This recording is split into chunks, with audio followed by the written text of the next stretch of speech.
Hello everyone, this is your educator Diksha and I welcome you all to the Crash Biology। तो आज हम फिर से continue करेंगे बीएससी थर्ड सेमेस्टर की यूनिट थर्ड। तो उसको उसमें पढ़ेंगे एपोसाइनेसी। तो उसको स्टार्ट करने से पहले अगर आपने जो प्रीवियस लेक्चर्स नहीं देखे हैं, इसके बाकी जो फैमिलीज़ हैं वो नहीं देखी हैं, तो प्लीज़ जाके उनको भी कंप्लीट कर लीजिए, क्योंकि उन पे देखा है मैंने बहुत कम व्यूज़ हैं। आप लोग पढ़ाई कीजिए, अपनी पढ़ाई कंटिन्यू कीजिए, आप जल्दी से उन फैमिलीज़ को भी कंप्लीट कर लीजिए, बहुत इम्पोर्टेंट फैमिलीज़ हैं वो। तो आज हम एक और इम्पोर्टेंट फैमिली देखेंगे, एपोसाइनेसी। तो एपोसाइनेसी फैमिली, इसका बेंथम एंड हुकर क्लासिफिकेशन देखेंगे, फिर डिस्ट्रीब्यूशन जैसे हम बाकी फैमिलीज़ में देखते हैं, फिर वेजिटेटिव कैरेक्टर्स, उसके बाद floral characters, floral formula, floral diagram और फिर अल्टीमेटली इकोनॉमिक इम्पोर्टेंस। तो ये सारी चीज़ें हम इस फैमिली में भी देखेंगे।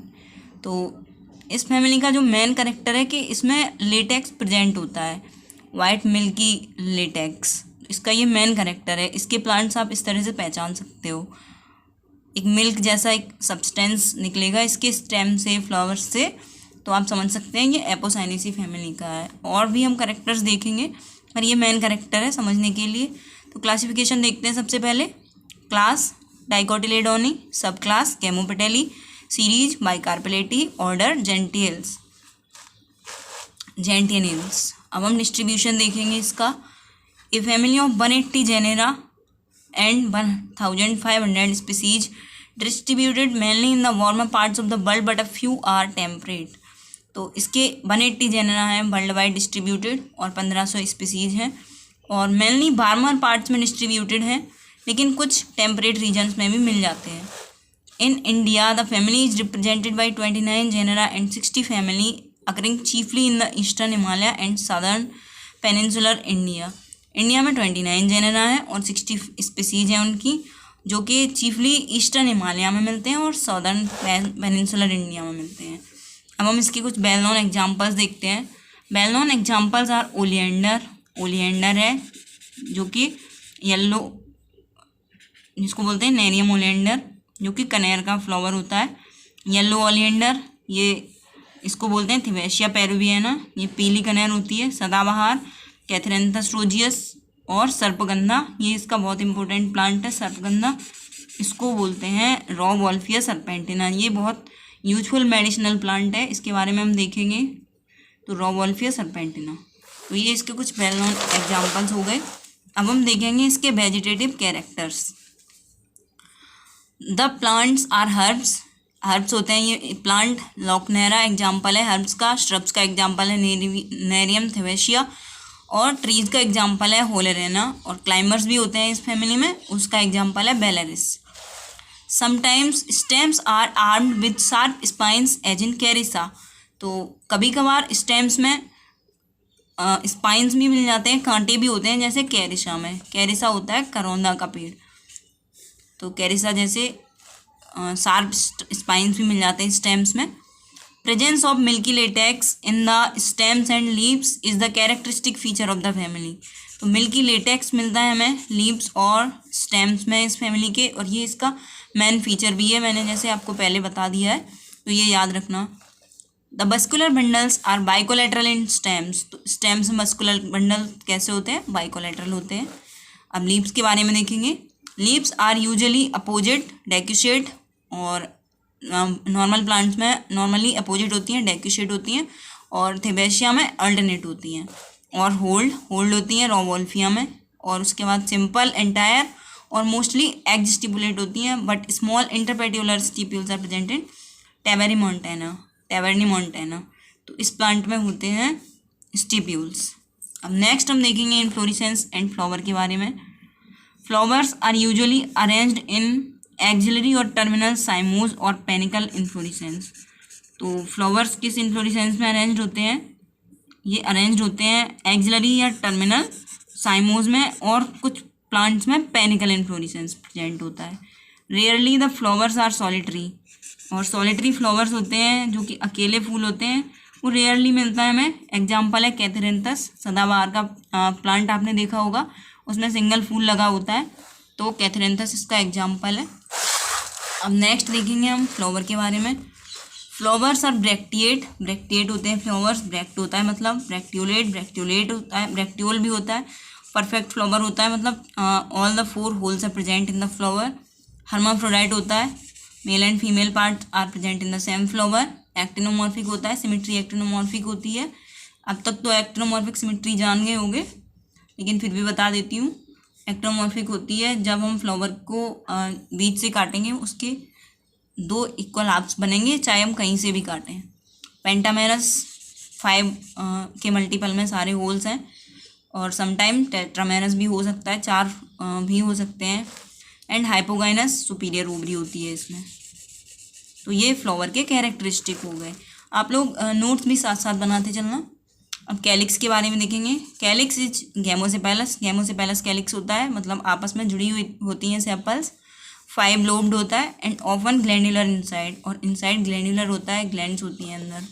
द एस्टिवेशन इज वेलवेट और क्विनक्विंसियल। एस्टिवेशन क्विनक्विंसियल हो सकता है या वेलवेट हो सकता है, और क्विनक्विंसियल होता है थिबेशिया में।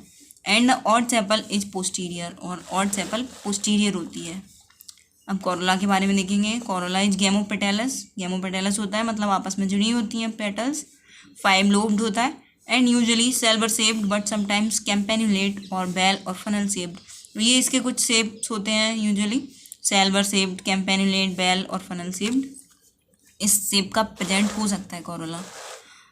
The aestivation of Corolla is twisted और समटाइम्स वेलवेट। कोरोला का एस्टिवेशन ट्विस्टेड होता है या कभी कभार कुछ प्लांट्स में वेलवेट भी हो सकता है।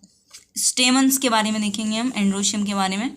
Stamens are as many as the corolla lobes and alternating with them. तो स्टेमन्स जितने कोरोला लोब्स होंगे उतने स्टेमन्स होंगे, और वो उनके साथ ऑल्टरनेट कर रहे होते हैं स्टेमन्स कोरोला के साथ। They are epipetalous and attached at the mouth और deeper in the corolla tube.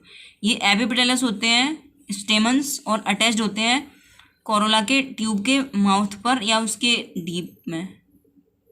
The anthers are often sagittate, dithecous, introrse and dehiscing longitudinally. तो जो एंथर्स होते हैं वो सैजिटेट होते हैं, डाइथिकस होते हैं, 2 थीका प्रेजेंट होते हैं, इंट्रोर्स होते हैं, और लॉन्गिट्यूडनली डेहिस करते हैं वो। तो ये स्टेमन्स यानी कि एंड्रोशियम के बारे में देख लिया हमने। अब हम गाइनोशियम के बारे में देखेंगे। Gynoecium is usually bicarpellary with superior और पार्टली इन्फीरियर ओवरी। तो गाइनोशियम में बाइकार्पलरी मतलब 2 कार्पल्स होंगी, और उनमें ओवरी होगी, सुपीरियर होगी, और कुछ कुछ में पार्टली इन्फीरियर ओवरी होगी। The ovaries of the 2 carpels are frequently free और connate only at the base with a common style. तो जो 2 कार्पल्स की ओवरीज होती हैं वो फ्रीक्वेंटली फ्री होती हैं या कॉनेट हो सकती हैं बेस पर, और उनमें एक कॉमन स्टाइल होगी। Each ovary is unilocular with a ventral placenta. हर एक ओवरी यूनिलोक्युलर होगी और उसमें एक वेंट्रल प्लेसेंटा होगा। ये हो गया गाइनोशियम के बारे में। हमने चारों होल्स देख लिए, कैलिक्स, कोरोला, एंड्रोशियम, गाइनोशियम, और फ्लावर भी पढ़ लिया किस तरह का फ्लावर है। अब हम फ्रूट और सीड के बारे में देखेंगे। Fruit and seed. The fruit is commonly of 2 follicles dehiscing by ventral suture. तो फ्रूट 2 फॉलिकल्स का बना होता है और वो डेहिस करता है वेंट्रल सचर्स की हेल्प से। समटाइम्स इट इज बेरी और कैप्सूल। तो ये बेरी हो सकता है या कैप्सूल हो सकता है, बेरी टाइप का फ्रूट हो सकता है या कैप्सूल हो सकता है। और ऑफ 2 इंडेहिसेंट पेरिकार्प्स, और 2 इंडेहिसेंट पेरिकार्प्स का हो सकता है। अब सीड के बारे में देखेंगे। Seeds are often flat, winged और with a terminal tuft of the long silky hairs. Seeds flat होते हैं और उनमें विंग्स होते हैं, और उनमें एक टर्मिनल टफ्ट हो सकता है सिल्की हेयर्स का, हेयर लाइक स्ट्रक्चर का एक टफ्ट हो सकता है, गुच्छा हो सकता है उन सीड्स में। They are either non endospermic और with the hard and fleshy endosperm and the embryos straight. वो नॉन एंडोस्पर्मिक होते हैं सीड, और या फिर उनमें एक हार्ड या फ्लैसी एंडोस्पर्म हो सकता है, और एम्ब्रियो स्ट्रेट होती है। तो ये सीड के कैरेक्टर्स देख लिए हमने। अब नेक्स्ट देखेंगे फ्लोरल फार्मूला। फ्लोरल फार्मूला देखेंगे हम नेरियम का। ब्रैक्ट, इसमें होता है ब्रैक्ट, ब्रैक्ट्यूलेट जैसे हमने पढ़ा था, और उसके बाद actinomorphic symmetry, hermaphrodite flower, calyx 5, Corolla 5, और कोरोला और एंड्रोशियम आपस में जुड़े हुए, एंड्रोशियम भी 5, गाइनोशियम 2, और जो ओवरी है वो सुपीरियर है। अब हम नेक्स्ट देखेंगे फ्लोरल डायग्राम।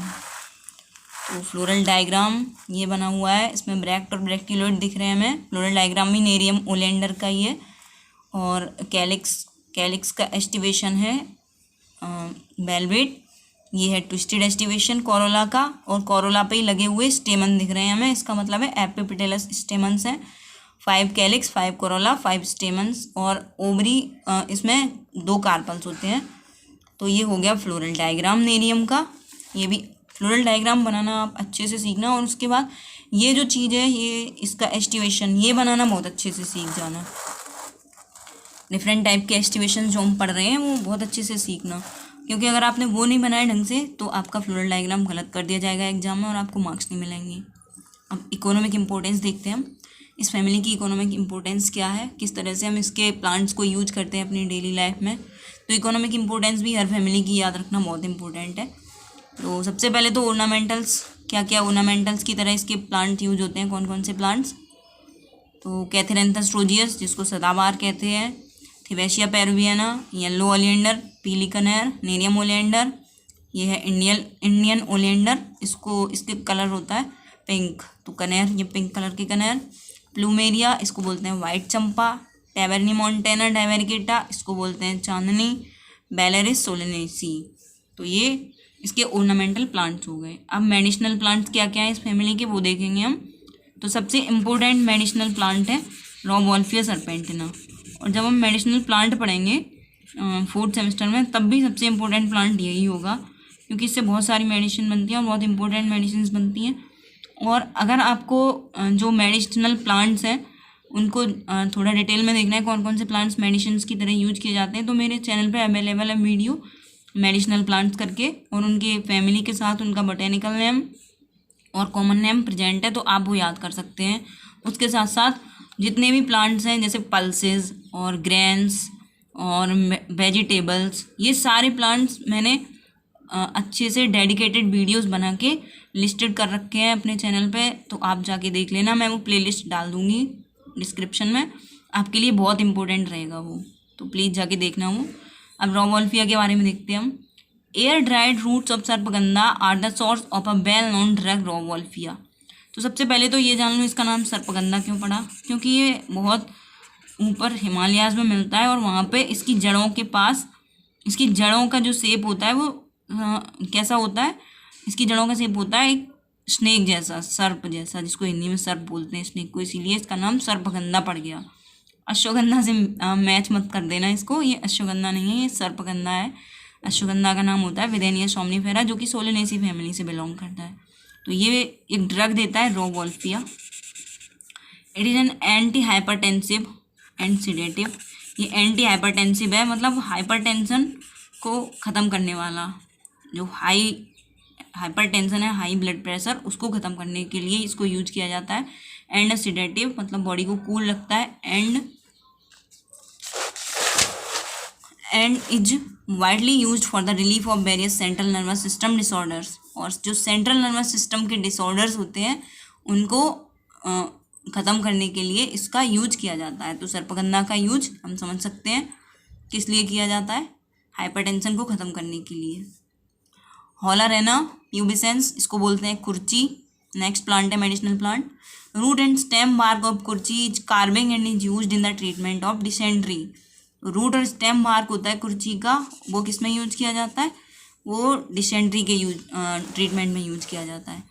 सतपर्णी इसका हिंदी नाम है, और इसका बोटेनिकल नेम है Alstonia scholaris. Bark of saptaparni is used in the treatment of malaria, diarrhoea and dysentery. तो इस प्लांट की बार्क यानी कि छाल का यूज किया जाता है मलेरिया, डायरिया और डिसेंट्री के ट्रीटमेंट में। अब हम नेक्स्ट कुछ अदर यूजेस देख लेते हैं। एक प्लांट है कैरिसा कंजेस्टा, जिसको बोलते हैं karonda. Unripe fruits of Carissa are used in pickles and ripe fruits are used for the tarts, puddings and jelly. तो ये एडिबल प्लांट है, इसको पिकल्स में यूज़ किया जाता है जब ये अनराइप स्टेट में होता है, मतलब पका हुआ नहीं होता है। और इसके जो राइप फ्रूट्स होते हैं, पके हुए फ्रूट्स होते हैं, उनको यूज किया जाता है पुडिंग्स और जेली बनाने में। रेनकॉर्डिया बेरिकोसा नेक्स्ट प्लांट है। Latex of this plant is used in preparation of rubber. तो इस प्लांट को रबर के प्रिपरेशन में यूज किया जाता है, इसके लेटेक्स को। राइकॉर्डिया बेरिकोसा।